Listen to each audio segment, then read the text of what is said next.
everybody, and welcome to the Maurice Brown Show. Please welcome to the program a critically acclaimed comedian, speaker, and internet personality whose playful humor, quick wit, and musical chops have helped him create a following of fans around the world. He travels around the country performing and speaking at conferences, churches, comedy clubs, retreats, schools, and corporate events. He's been featured on NBC, ABC, Living Oklahoma, The Dan Patrick Show, and Dry Bar Comedy, and shared the stage with nationally known comedians like John Crist, Anita Renfro, Paul Mercurio, and Kathleen Madigan. Ladies and gentlemen, with no further ado, please welcome the very funny and the very talented Byron Trimble. What's up, Byron? Hey, oh man, I'm doing good. I'm going to tell you right now already, Maurice, I'm jealous of your voice. You got a good radio voice. I don't have it. I've got that mistaken as a woman in a drive-through kind of voice. And you, I bet, do not have that problem, Maurice. I bet you do not have that problem. Man, I appreciate that, man. I did radio back in the 90s for 6 years in North Carolina, man, and I regret getting out of it, but I appreciate it. I got a little bit of experience in radio, a little bit of experience. What's your deal with the COVID-19 and performing and all of that stuff? What are you doing to try to fill in the gaps, Byron? Well, I will tell you. First off, thanks for having me, Maurice. It's nice to meet you virtually. I look forward to the day when I can make your acquaintance in real life, and that would be very nice. But what we're, I feel like I'm doing what everybody's doing. We're just, trying to survive, and we got virtual shows that have been doing a lot of those. There's a few people that are doing live things. Like there's a few, people who are, they ain't scared of the COVID, and so they'll have some live stuff. I just went to Mississippi last weekend, and they not seem to be all that worried about the old COVID down there. And so we had like an outdoor thing, and that was fun. But especially as things cool, the weather cools down, and indoor events are still kind of, spooky for people. Yes, we'll probably kind of be landing back at virtual shows. And so, but you know what, that's been okay. Some guys hate them, and ladies, some guys and ladies hate them. But I've kind of found a way. They have a little niche, like our niche, whatever. They're never going to replace, live, the live experience, but I think they can have a place somewhere in all of this. And so I've been enjoying them, and it's brought on a new era of things like this, where you can meet people and talk on their talk shows, and it's been good. We're all doing what we can, Maurice. We're doing what we can out here. Well, we are, and I wanted to do this while I was doing stand-up before the COVID-19. I'm going out, a lot every week, and I'm doing the interviews, and then I'm recording the set of the comic, and then I go on and I do my set, and it kind of got convoluted, and I was like, I can't. This is too much. I'm just started focusing on performing. So now with the, all the shows shut down, I have nothing but time to invest into this. So I'm really kind of doing what I always really wanted to do anyway. So it's kind of a blessing / curse deal going on there. But I have not done an outdoor show yet. How about yourself? I did one. Well, that was what this last weekend was. And you know what? I'll be honest with you, and I know some of them might be watching this, but it's okay. It's all love here. It was a little different. It was a little weird. It was a little weird. Yeah. That doesn't mean it wasn't fun. You can still be, be cool, and you can still be cool and fun, but still kind of weird. You had Joey Aiello on earlier today. He's a perfect example. I'm just kidding. I love Joey. He's a good friend of mine. I love you, Joey Aiello. Anyway, but it can still be kind of fun and cool, but kind of weird. And so that's kind of what it was. It was a church down in Mississippi. And so, of course, like church people do, they sit as far back as possible from the stage. And so they're in the farthest parking spots back there. And these poor people, Maurice, it was like 50 degrees. Now, I don't know, where do you live? Where am I talking to you from today? I'm in DC. I'm in the DC area. Okay, so you're into DC. So your climate's a little bit more like ours here in Detroit. Whereas, 50 degrees, we're swimming in 50 degrees. Like we're cool. Down there, it's a different animal. So these poor people were kind of cold and Yeah. chilling out that. And it was the night before Halloween, and it was Friday night football. And so like it was one of those events like where they're like apologizing to you, like trying to figure out if I'm happy or not. Like, hey, if this isn't what you normally do. And I'm like, yo, listen, I've been doing virtual shows. I've been talking to screens for 7 months. I'm happy to see human life. Exactly. Y'all could have booed me the whole time. And I'm just excited to see you just people. To be out here. Yeah. Yeah. So it was a little different. They had generators going for their lights. They had lights going. And so they had these generators going. So you couldn't like hear the laughs super loud, but you still heard them. So again, it was different, but it was beautiful. Like I heard real laughs again for the first, not many. I'm just kidding. It went okay. And so, man, it was different, but it was good. And so I kind of feel like most comedians will say the same thing. Like I know some friends who have been doing like the drive-in shows where they're actually in their car and their laughter is expressed via horn. Yeah. Which, every other instance in life, your brain has been programmed to take a horn as offense. Yes. Yes. Well, no, I have a buddy that does comedy out in Los Angeles, Kason Wilson, and he did one of those shows with the horns, and he was like, "Wait a minute, am I being heckled right now?" Yeah. Do I need to get out of this four-way stop? What's happening right now? Why are they honking at me? And so, if you get in the honking horns, that means you're killing. But now I gotta go ahead. I'm gonna go to Miami in a couple of weeks, and I'm gonna hit the stage for the first time since March. Because they're back, they're like all the way back in Miami. They don't care down in Florida. They don't care. They just don't load it up. I'm excited for you, Maurice. I'm excited for you. Yeah, go slay him, buddy. Man. I'm ready, man. I'm tired of doing the Zoom stuff, and I haven't done outside yet. But when I was in Miami earlier this year, they do a lot of comedy outside anyway. I mean, the weather is just awesome down there, dude. Everybody's in a great mood. Everybody's having fun. The crowds are fairly easy. It's all fun. In DC, the crowds are a little bit hardened and brazen, and it's a political town, and calloused. They overthink the jokes. It's like, hey, relax. It's just there's nothing to analyze here. Just relax. Yeah. Calm down. But it's all good. It's all good. Well, you're going to love it, Maurice. Now, I will tell you this, you'll be probably a little rusty. And so like, it'll take you a few kind of minutes to get back into your swing.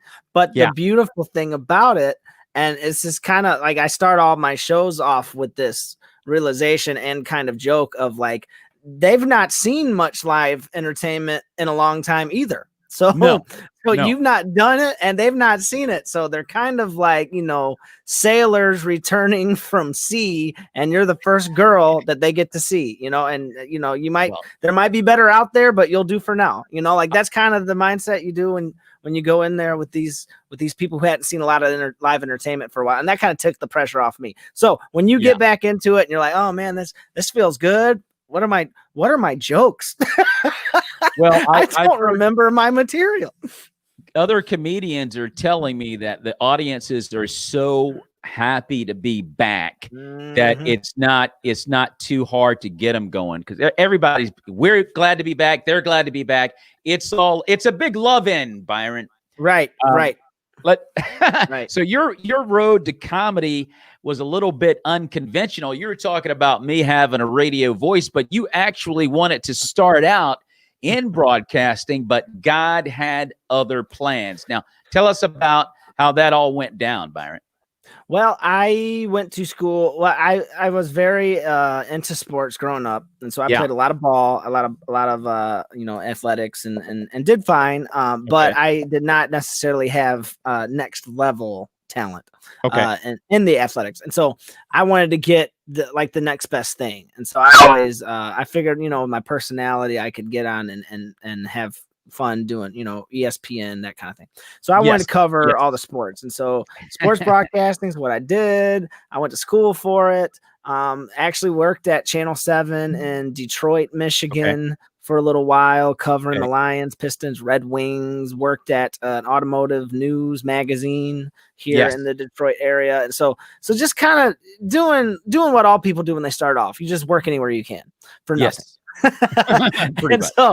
So we were doing all that, and I don't know, like it was fun, but I always just kind of felt this tug of kind of God saying, you know, look, I want to use all these abilities, but not in the way that you think.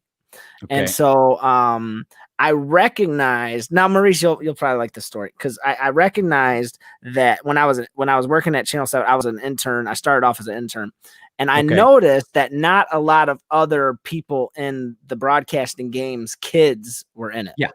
Okay. And I just thought that was interesting. Like, you know, why aren't, you know, and one guy told me, he's like, there's no way I'd let my son work in this business. And I was like, why? Whoa. And he's like, man, because I have drank wine out of the, I've drank champagne out of the Stanley Cup. I've covered Final Fours. I've golfed with Tiger Woods. I've covered Muhammad Ali from his house. I've done everything you can do in this business. And I find myself thinking about all the ball games that I missed and all the dance recitals that I missed. And I'm just not quite sure if it was worth it. Okay. And he telling me that just kind of shook me a little bit, obviously. And so I just said, okay, fine. You know what, God, I'll do ministry. And that's kind of the word I heard was ministry. Ministry is a broad term. Like, what does that mean? And so my dad's a pastor. I make a lot of jokes about being a pastor's kid. And so I understood ministry is just working in a church. I could sing. And so I just started there. I started leading worship at churches. And then the more I just started working at churches, I just, you know, they all have these events that they want to be fun. Church people don't always know how to have fun. And so not necessarily. And so basically all these events, I would just be the fun guy. I'd be the icebreaker guy, the MC guy. And I'd always just written silly song, not wrote. I'd always written like silly songs. There you go, Byron. That's Maurice. See, this is why I didn't make it in broadcasting. I'd always written silly songs and stuff. Yes. And so I just kind of just threw all this stuff in there. And so my joke is that I've been a comedian my whole life. I just didn't realize it till I was 27 years old. And so gotcha. Yeah. Working at a church, just started doing this thing. Then I realized there was other comedians out there doing it. And then started making online videos. People started watching them, started getting invited places. And next thing you know, here we are. Man, that is an interesting road, Byron, and it is definitely a God-centered, Holy Spirit-led road, because, you know, you didn't plan it out. God planned it out for you, and the success that you're having, it's very obvious that God planned it out for you to do this. I was in sports radio back in the 90s. You know, I did it for 6 years, play-by-play, and you know, things just didn't, you know, I was young. I had an opportunity to do some things, and I didn't understand that it takes time. You got to pay your dues in this business. That, you know, success doesn't come right away in anything you do. But I was just young and dumb, and I got it twisted, and I left something I probably should have. Well, that's no probably about it. I should have stayed in, but God had other plans, and I'm doing what I'm doing. But you know, I had Michelle Van Dusen on the show. I love Michelle. Hi, Michelle. She was on the show about 3 weeks ago, and I saw a video that you guys did called Voluntold, which I thought was pretty funny. I mean, how much truth is there to that? You being a pastor's kid, how much truth is there to that kind of stuff in church, Byron? Well, I'll tell you. But first, let me say hi to Danny Simmons. I saw him comment. Hi, Danny. Love you, man. Hope you're doing well out there. Danny's a funny guy, man. He's hilarious. Hope you're doing well out there in Atlanta. Go see Chappelle tonight. He's there. He's at the Comedy Theater. Go see him. Is he really? Yeah, he's getting ready for SNL this weekend.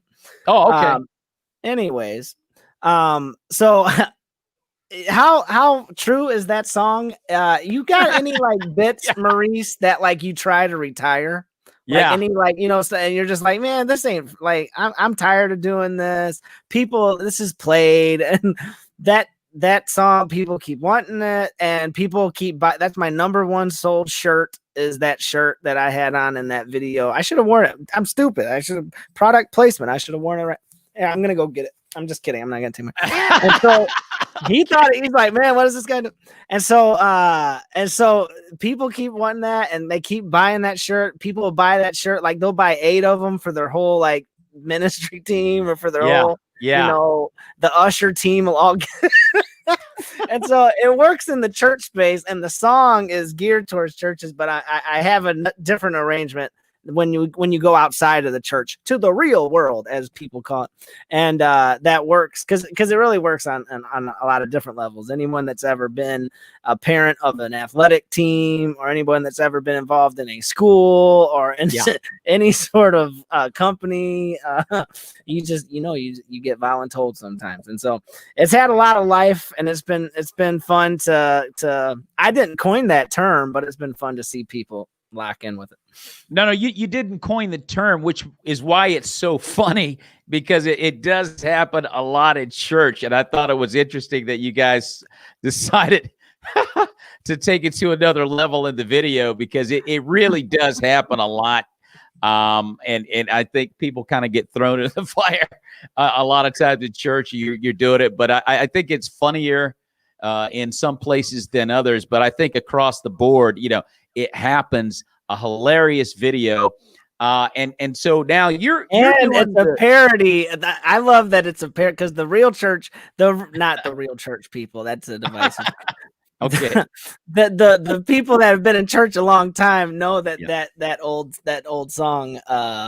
It was originally "Thank You," which in the '90s was a special every week for like 3 years. And so anyways, it was a fun to parody, and it's fun to like that shirt gets sold at shows. What's funny is the oxymoron of it gets sold at shirts at my merch table by volunteers that are selling it, most of whom were voluntold to help me with my merch table, and they're selling voluntold shirts. I was actually voluntold when I was dating my wife, she's a beautiful Brazilian lady. We're dating. She said, "We need a Sunday school teacher." And I said, "Okay." I'm like, I'm in the middle of this fire. These kids were so hard and difficult, but I ended up doing it for like 6 years. Yeah. I learned how to be a pretty effective Sunday school teacher, Byron, because I was voluntold. So, yeah. I'm surprised you didn't end up being, associate pastor like 3 months later. They're like, "Oh man, this guy says yes to everything. Let's just make him the head pastor. Let's just make him the pastor of the church." What do you think? Hey, Byron, Maurice, how you feel about mowing the grass?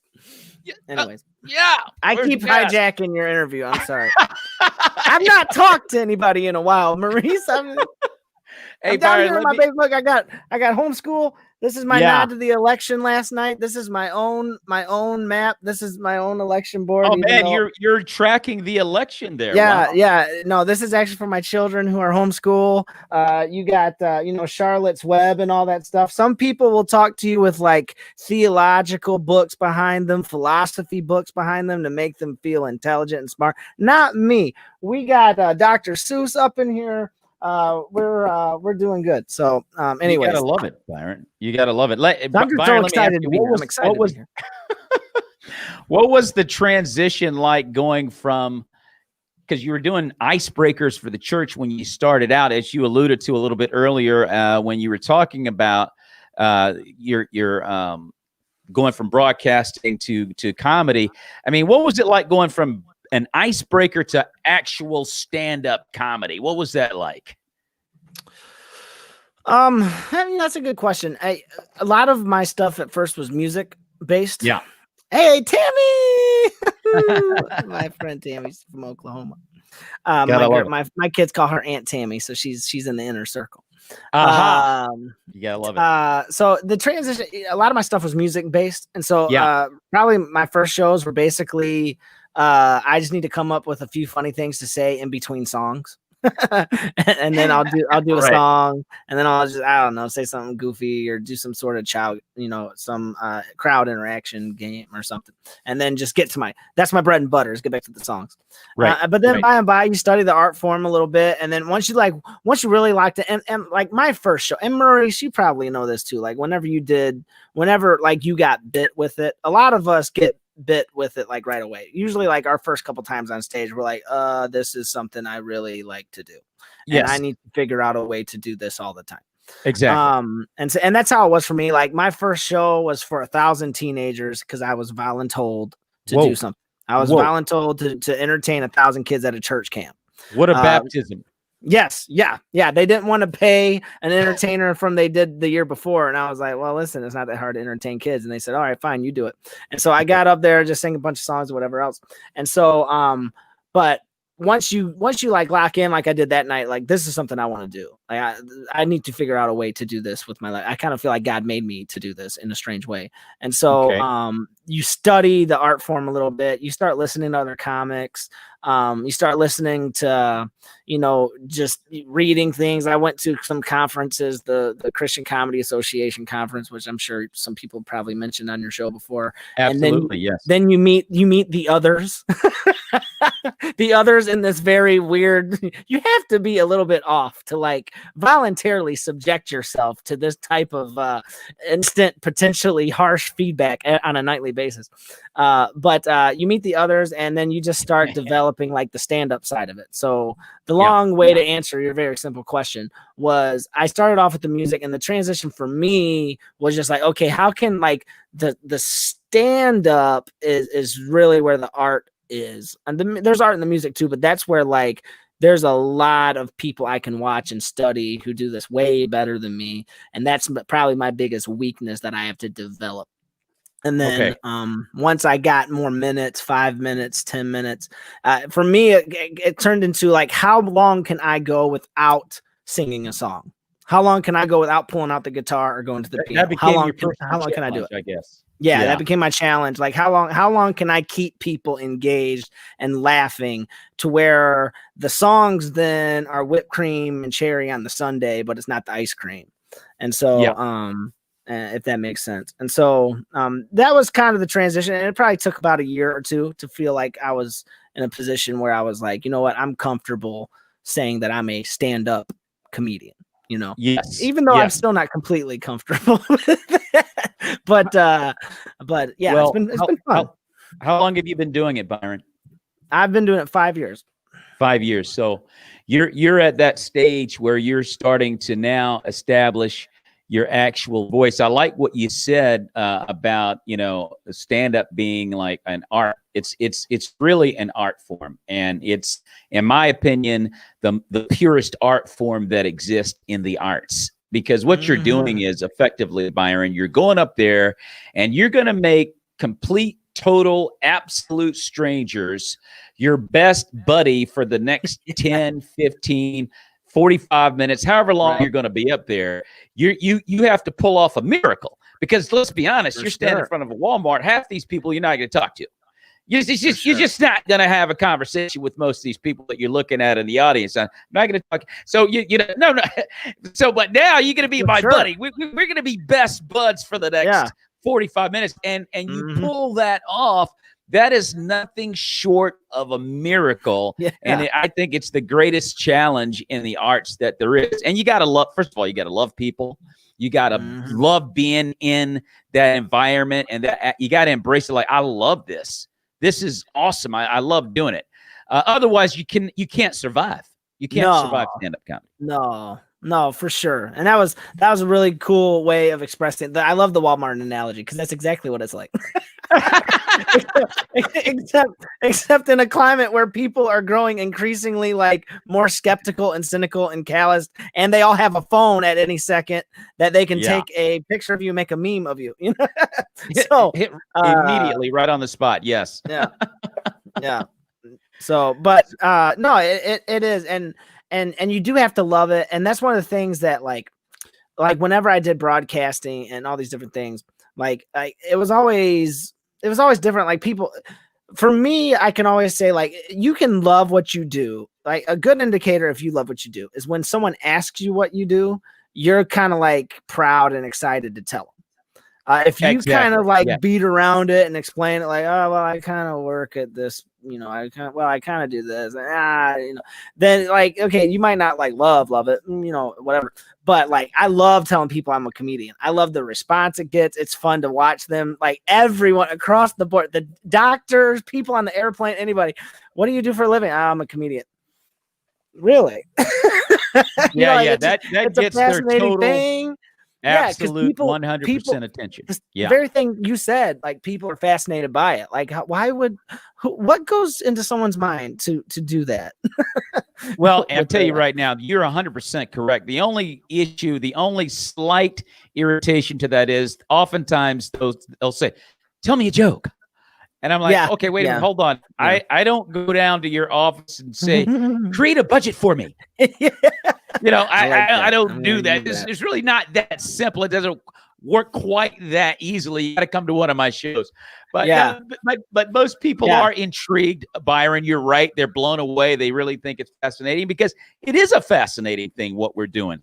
Getting on stage and making strangers like you for the next however long you're gonna. That's just an absolute miracle. Let me ask you something about your faith. I know you're a man of God. Tell us how your faith influences you as a performer when you're up there. Well, my faith is there's people. It's kind of like a joke sometimes you see where people will say, "Hey, are you like a Christian band? Are you a band that is a band that is Christian?" You know what I'm saying? Like, do you play Christian music, or are you a band that's a bunch of Christians? And but the general idea of just kind of that change of mind and where your head falls into those kind of things really kind of dictates your life. There's a pastor in Tulsa who we went to their church several times. Awesome church, Transformation Church. Mike Todd, awesome guy. But he has a expression of like Christian shouldn't be the adjective. Hey, Kevin. People say they are a comedian. Yes, tell me a joke. Yes, that's so true. Sorry, I gotta stay on track. Like, squirrel. So like, but Mike Todd has this awesome illustration that he said in a sermon one time of like, Christian shouldn't be the adjective of what you're doing. Like, I'm a Christian businessman. Like I'm but he's like, Christian is the noun. Like, that's what you are. And then whatever thing. So like, I'm a businessman and I'm a Christian, and I'm sure I'm butchering that a little bit, but that's kind of how it hit me, was like, this is just who I am. And so that's just going to kind of dictate all these different things. Now, that doesn't mean I got to go out and do a bunch of Chick-fil-A jokes and Christian and whatever. And then like, I can still recognize like, okay, voluntold is going to work in a church audience a little bit different than it's going to work at a comedy club. And that's where you just got to discern those things. True. But being a person of faith, like, it's just who I am. And like, that's just a part of my story. And that's part of my voice.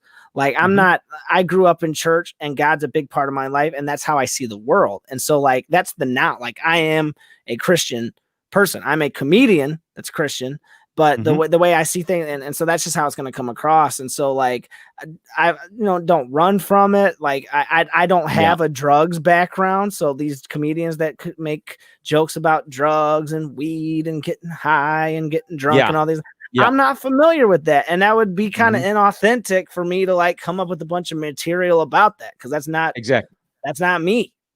Exactly. But what is authentic to me and to my voice and to my audience is for me to just say things from my perspective, which there's humor in that as well. There's humor in growing up a sheltered Christian kid that gets exposed to the world in a different way and does comedy and runs around and does comedy. And as you know, comedy is, you go into some dark places sometimes when you do comedy, comedy clubs, prisons, the whole thing. And so it affects everything when you really identify that as like, this is who I am. Like, it's not something I just put up and put down. Well, 100%. And when you're doing comedy, you got to be authentic. You have to speak your truth. That's one of the cardinal sins in comedy, is to try to go up there and talk about something that has nothing to do with your truth. The audience wants to know your truth. That's all they're interested in. They're not interested in what you think will make them laugh. They already know that. They want you to tell them about you. That's what they want to hear. And a lot of comics kind of get that confused. I was going to ask you about your salvation in Christ. Now, this might be you being a preacher's kid. It might be kind of like, okay, well, it's a no-brainer. You know, your dad's a pastor, but that doesn't always work out like that. But in your case, how did you come to salvation in Christ, Byron? It's not very exciting, Maurice. You see, they kept talking about this place called hell. That didn't sound super pleasant. And so one day I said, I don't want to go there. I'll figure the rest of it out as we go. And so I was 6.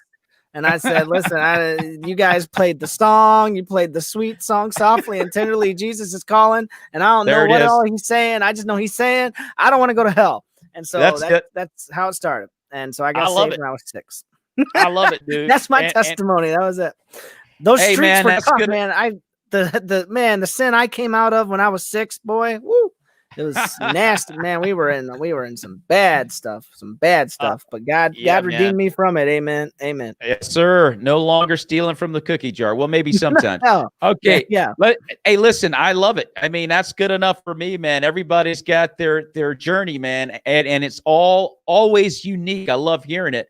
And so here you are, you're a Christian man, you're a comedian, you're on stage, and you will go into bars, you'll go into dark places, you'll do your brand of comedy. But at the same time, we always have to maintain who it is we're representing when we're up there. And because I do a lot of bars too. What do you do when someone starts to heckle you, Byron? How do you handle that? Man, you know, I there's people that handle it better than I do. I wish I could just be like, Maurice, man, let me tell you my 5 steps to handling hecklers.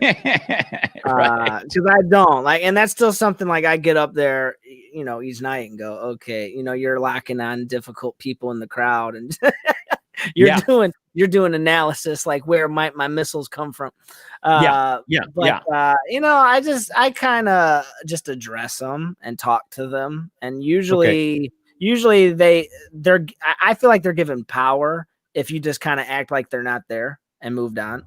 Like they're given, it's almost the same power that all these Facebook arguers feel when they can just comment and say whatever the heck they want and have no repercussions or whatever for it. They just, that's stupid. Whatever. And so like, I'll talk to them and just, you know, bring it out and hopefully my wit's sharp enough that night to like make them the butt of some jokes. And then they'll stop. Got it. So I always find that a fascinating. What's yours? I feel like you would have a better one than me. Well, you know what, Byron, I've been doing comedy dedicatedly for 7 years. I started 10 years ago, but I really started to go for it 7 years ago. And what I've found is that, you know, I'm so locked in to my set. So like you can drop dishes in the back and it's not going to disrupt me. Mm-hmm. So if you start to heckle me, I'm going to go, oh yeah, you know, you're right. That's interesting, but just wait, there's more. And I go back to my line and I just don't miss a beat. And that person that's attempting to heckle will sit down and they'll go, ooh, what is he going to say? They become interested in where I'm going because I'm not fazed by what they're saying at all. I'm so locked in. And so they tend to go away. But that doesn't always happen. Sometimes you're in a bar and a person just had too much to drink, man. And there's nothing you can do. But I think that's happened to me twice in 7 years. One person was female. She was, oh my God. I got her off me though. But the second one happened in Miami where these 2 girls got into a fist fight and I just bombed because I didn't address the elephant in the room. Right. I tried to continue to do my set. Here, these 2 girls are trying to have a fist fight, and I'm ignoring it. You can't do that, you know. And so I bombed at that instance. But for the most part, they you don't acknowledge them. You just say, oh, yeah, sure, and you keep going. They just kind of go away. But if you get into a back and forth, they can kill your set. Right. They can. And so, you know what? Maybe I take away something from here today. I learned from the great Maurice Brown. Maybe you should have a little vanity mirror on you. Kevin Scott Collier says, and when experiencing a heckler, walk up to them and say, "Want to see something funny?" and point the mirror at them. Not bad, Kevin. There you go, Kev. There you go, Kev. There you go, Kev. I like that, Kev. You know, but here's another thing too, though, is I intentionally have comedy that is not very divisive because I feel like there's enough of that in the world today. And so like part of my mission statement, and I think that it really helps me like get bookings and stuff, is because people are just, I kind of probably, people always want to say, who's the comedian you compare yourself the most to? And I would probably say like Jimmy Fallon, even though our cadence is a little different and our voice is different, but he does the music, and you watch Jimmy and you're just like, you're happy. Like he makes you happy. Like there's other comedians, like you watch a Bill Burr and these guys, you just get ready. He's going to come. He's coming for you. Oh, Bill Burr's definitely coming. Yeah. Jimmy Fallon is more of like, hey, let's all come in this together and let's have a pleasant experience. And that's kind of my vibe. And so when you're not doing super objectionable content, you're not going to have a whole bunch of offended people. And so typically the crowd is very nice to me and appreciative of what I'm trying to do. And so thankfully, I've not had too many problems with hecklers. Although one time a lady did walk up, she had a few to drink, and she says, can you please just get off the stage and stop? Oh man. Oh, no way, Byron. It was a terrible show. Like it was just going awful. And it was in a really bad environment. It was the worst show I ever had. It was a terrible environment. The event organizer should have never had a comedian. Like I guarantee you in their evaluation meeting, they said, look, I don't care who we had tonight. That just was a bad idea. It was too loud. Nobody was paying attention, whatever. Yeah. But it was an awful show. And this lady walks up to me and she says, can you please just get off the stage and stop? And I told her, lady, I would love to, but I was paid for 30 minutes and I got 15 more to go. Oh man, that is tough. That's tough, Byron. I'll tell you, man. But you know what? There are some shows that are set up for failure. It all depends on how the organizer puts the show together. For sure. And over time, as a comic, you kind of learn what gigs to take and not, just based on the way it's just Maurice. Set up. Tell them, Maurice. Tell me, but, Maurice. You know, I once had to deal with a heckler, and I had to put him in his place, but I wasn't mean. The guy, this black guy, he got mad at me for some reason, and he charged the stage, and he stopped, right? And everyone got nervous, and I said, oh, it's okay, everybody. It's okay. He's just excited. After the show, we're going to go chase Pokemon. It's okay. And everybody started laughing, man, and he went back to his chair. He was grumbling, but he sat down. You just charged the stage on you. Wow. I've never had that. I've not had that. Yeah, wow. I'm a little guy, weird. Maurice. I couldn't handle something like that. That was weird. And you know what? You just never know what's going to happen sometimes. But I didn't have to get to his level. I stayed, clean. I wasn't mean. What I said was not mean. It was just funny. And he was embarrassed. Right. And he sat down. And one thing you can't do when you get heckled, however you deal with it, you can't get emotional. No, right. No, you cannot. You can't go on there. You can't get angry and get into their zone and all that stuff. No. Yep. Like a bunch of wolves and that see a weak animal, they'll hunt you down.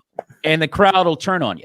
They will. The crowd's like with you. The crowd wants you to destroy the guy, or they want you to handle it because they want that person out of there. Right. But so they're rooting for you. The crowd's on your side, but it can be interesting, man. But no, you're at that point now, Byron, where you're starting to kind of like figure out your voice. Let me ask you something. 5 years in the business. What is your worst bombing experience, Byron? Well, what I just told you was definitely one. That was tough, though. That could actually qualify, I guess. That was bad. Now, bombing to me, different, and this is what everyone wants to know. They love the bombing stories. Bombing for me is just a show that just went horrible. Whether it was my fault, whether it was someone else's fault. And I've had sets where I just wasn't on my A game. But then I've also had some sets where I wasn't on my A game and the environment was terrible. And those are just awful experiences. And so that was one. And then another one was a class reunion at it was the first. Oh man, it was one of those events that survived COVID. Like, I don't know how it happened. Like, COVID happened, the world shuts down, and in like April, I get a phone call from these people saying, "Hey, we still on for Friday?" I'm like, "Who is this?" Like, I took my whole calendar and threw it away. Like, what is this? Yeah. And so this was a class reunion in this little bar. They were all crammed in there. They hadn't seen each other in 5 years. It was a class reunion, like 40 years. And so they weren't interested in listening to nobody. And they were all just talking. And like, literally, I could have just said anything. I could have pulled out, since we're all feeling, political today, I could have read the Declaration of Independence and it would have not have made a difference that night, Maurice. Nobody was listening. It just was a bad experience. So, but those two were my worst shows ever. If you want to call them bombing, I guess they could, because I didn't do super well, and no one cared because no one was paying attention. I'm really surprised you've only been doing this for 5 years, because you come on high recommendation. I know, like I said, I know Michelle Van Dusen and Rhonda Corey and some other comics, and they love you. They love you. I mean, I hear nothing but good things about you as a comic, and I've seen some of your clips, man. So you're going to go far, dude. You are going to be really, really good. Well, you know what, Maurice, I really appreciate it. And the thing about it is the faster you learn that there are no shortcuts, and you just gotta get good. You gotta meet other people. You gotta do an iron sharpens iron thing, and have uncomfortable conversations with people about, hey, just what do I do that's not funny? Yeah. And it's just successful people are not successful by accident. And that's in any business in life. True. That's not just very comedy. And the faster I learned that, the faster that I just realized, like, look, I'm not just going to go viral one day in like month 3 of my comedy career, and I'm just going to explode. And then next month I'll be Dude Perfect with 60 million subscribers. And then after that, I'll be running around with Gaffigan. Like, it ain't going to happen that fast. It's going to take meeting some people. It's going to just take learning, like, hey, look, this is not funny. This is not good. And meeting people like Rhonda. I love Rhonda. Rhonda's amazing lady, hilarious. Joey, I talked to Joe, you talked to Joey earlier today. There's a lot of snakes out in the comedy business, but there's also a lot of wonderful people. And there are. And they really are. Just like when you said a second ago about you'll learn the right gigs to find, you'll also learn the right people to associate yourself with. And that's a biblical principle of those around you will determine the level of your success. And so that's one of the things, like, just off of stage that that God's been good to me and given me wisdom, and just learning, like, okay, who to latch onto, who to allow to speak into your life, and who you just, like, it doesn't matter. They're going to talk, they're going to chirp, but don't worry about it. Well, and that's unfortunate about comedy. I mean, when you go to these secular rooms in particular, you know what? It doesn't have to be secular. When you go into a comedy, you go anywhere. Yeah, you can go anywhere. It doesn't matter. But, you got a lot of folks that are not on your side out there. But, it's just like when you're on stage and things are not going well in general, but there are some folks over here that are loving. I'm about to sneeze. It went away. I just knew I was about to sneeze right in the middle of the story. Anyway, you focus on the good folks.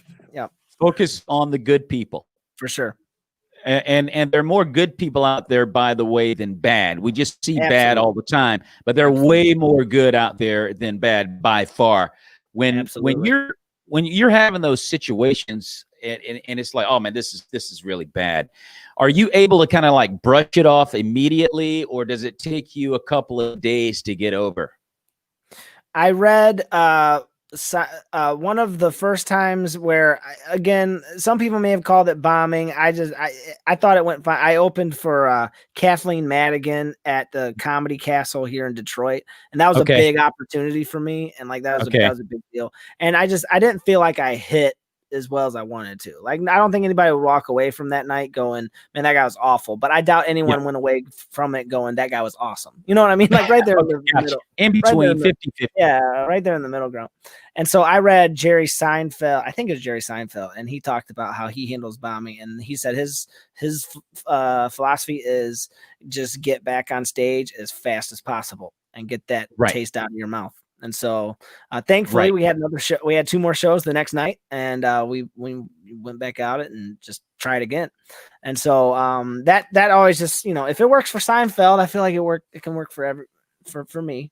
And so, just if you bomb or something doesn't go great how you want to, get back on stage as fast as possible and get back at it.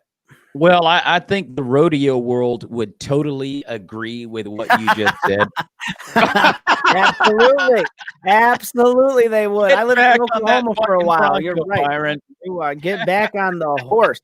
You're right, Maurice. You're right. Because that's really what it's like, man. When you're up there on that stage, you're riding a buck and bronco duty. You're trying. It's like taming lions. It's like you got to make these people behave, and it's not necessarily the easiest thing in the world. Now, you mentioned Jerry Seinfeld, and Jerry Seinfeld is a clean comedian, obviously, as we all know. I heard him do an interview. Someone asked him why, he's a clean comic. Did you ever curse? And he said, yeah, all the time. But he said, but I don't do it up there.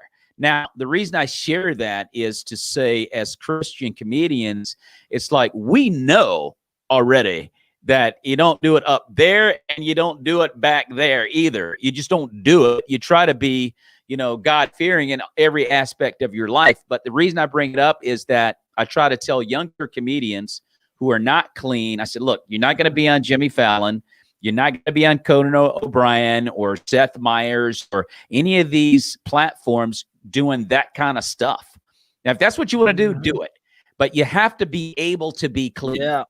Because at the end of the day, that is really what is going to get you to where you want to be if you want to make it to the top of your career. It just so happens that Jerry Seinfeld is the most lucrative comedian in the business, and he's clean. And he's not even a and this is not to say anything that I'm not trying to make him out to be a bad guy, because he's not, but he's not a Christian. You know what I mean? He's just a regular guy that knows enough that you don't use that kind of language. He's a smart businessman. That's what he is. He's a smart businessman, and at the same time, he's merely saying something that we as Christians already know. You're not. There's a certain way that you're supposed to carry yourself. Yeah. So I thought it was interesting that he kind of got into that. Mm-hmm. No, that's good. That's good. Now, after 5 years, which is not that long of a time, during this time along the way, Byron, have you ever had like a crossroads experience? Like, wow, am I doing the right thing? Is comedy really for me? Should I keep doing this? Have you ever had an experience like that?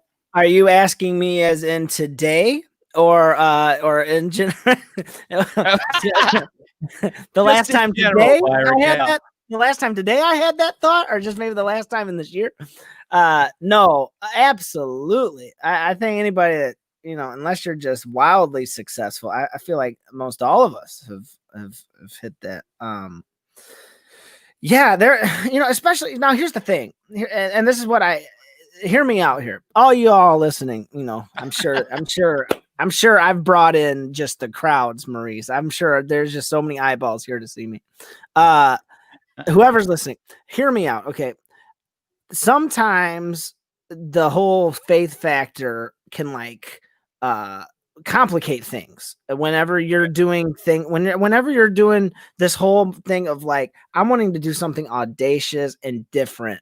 for God, like not a cookie cutter in a box thing. Like I feel God called me to like go and entertain people, and it's a weird. I know it sounds silly to maybe people like who do a 9 to 5 or whatever, but like when you're chasing those kind of things, like there's a spiritual element. Like this is a calling. This is something I feel God's doing.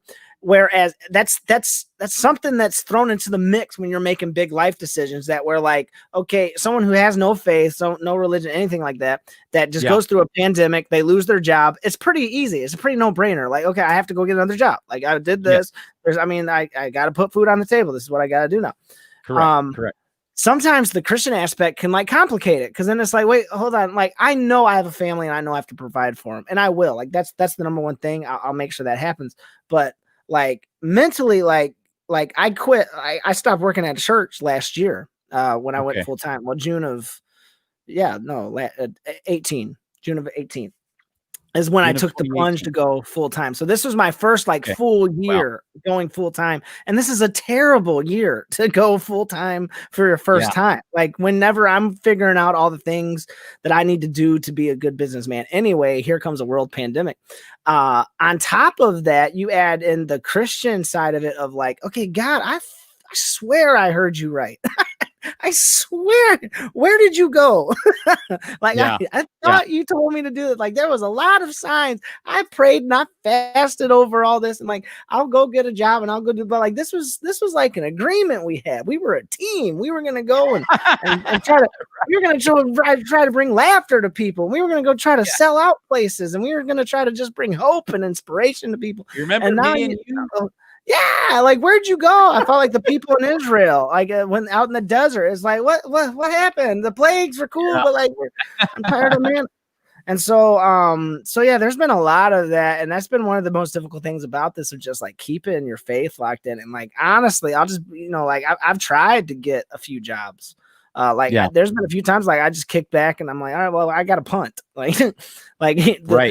We tried. We went for it. The dream is dead. Let's go punt. It's fourth and long. Yes. It's fourth and long. When things come back in the year 2025, we'll try again. But for now, we gotta feed the fam.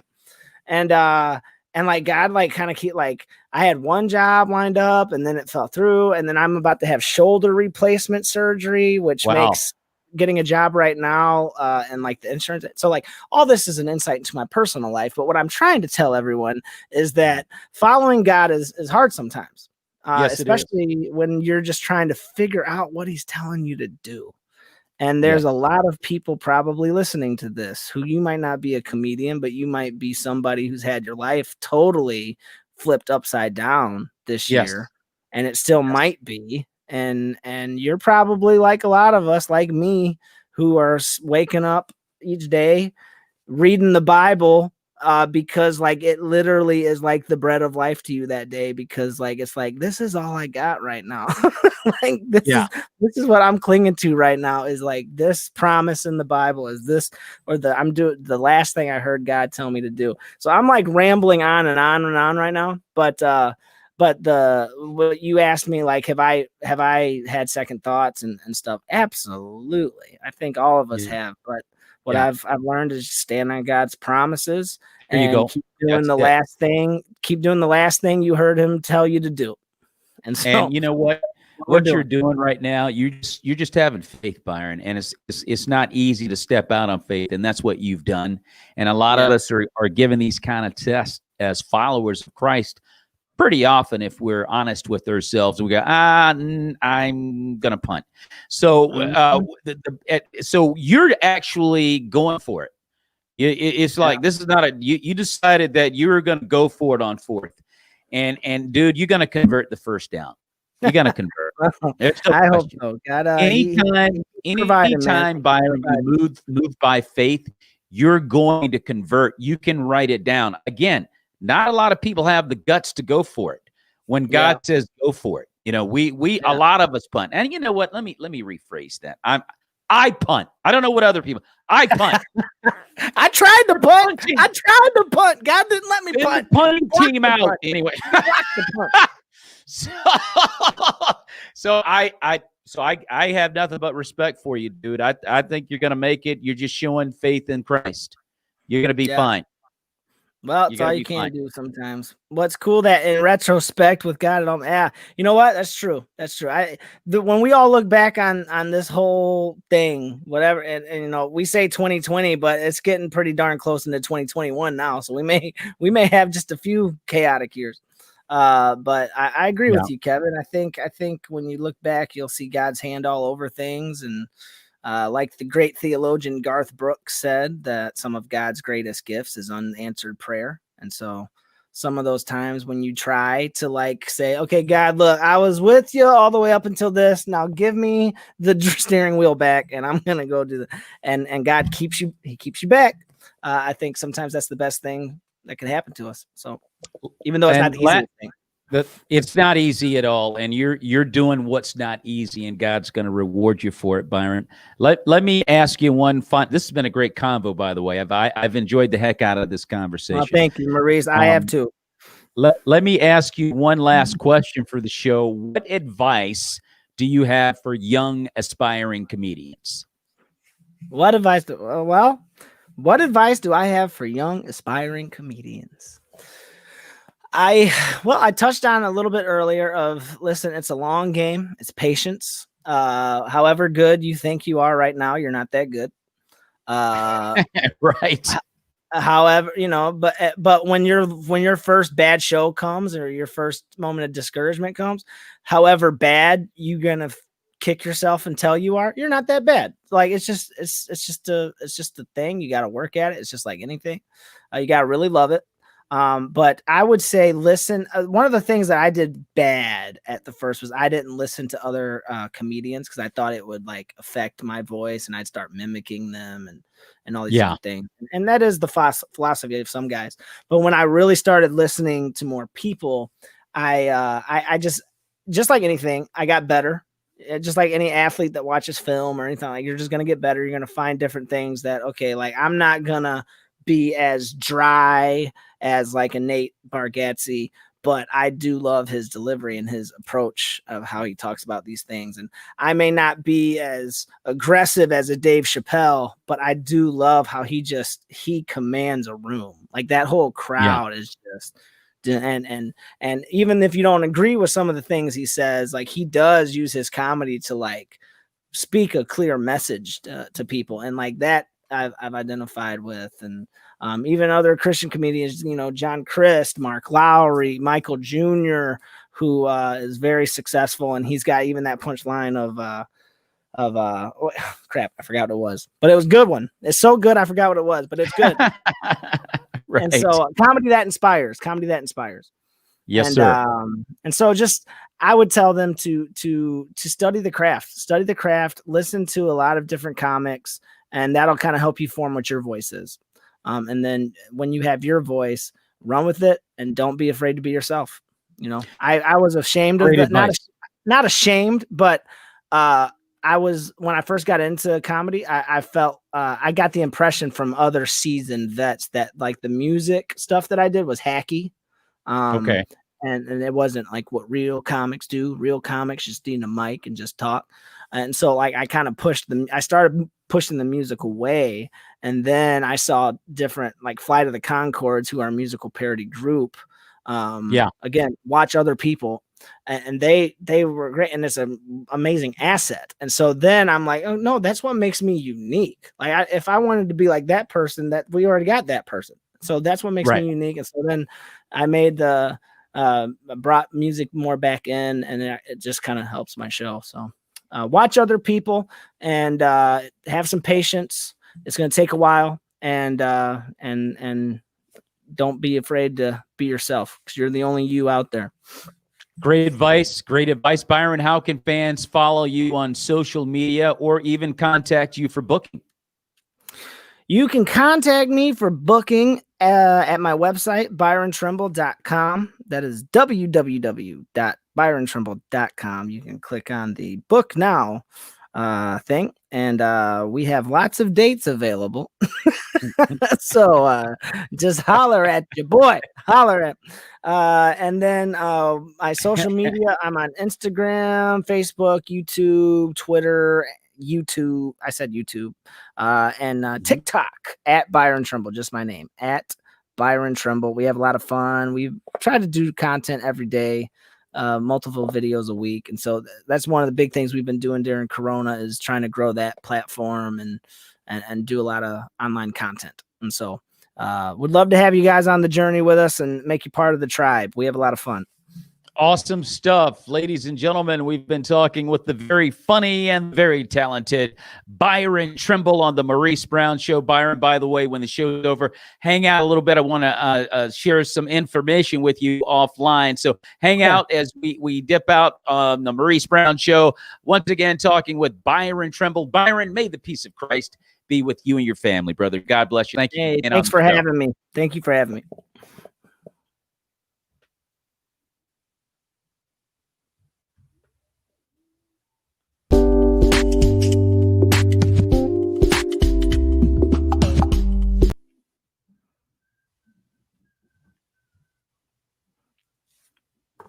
Okay, that is a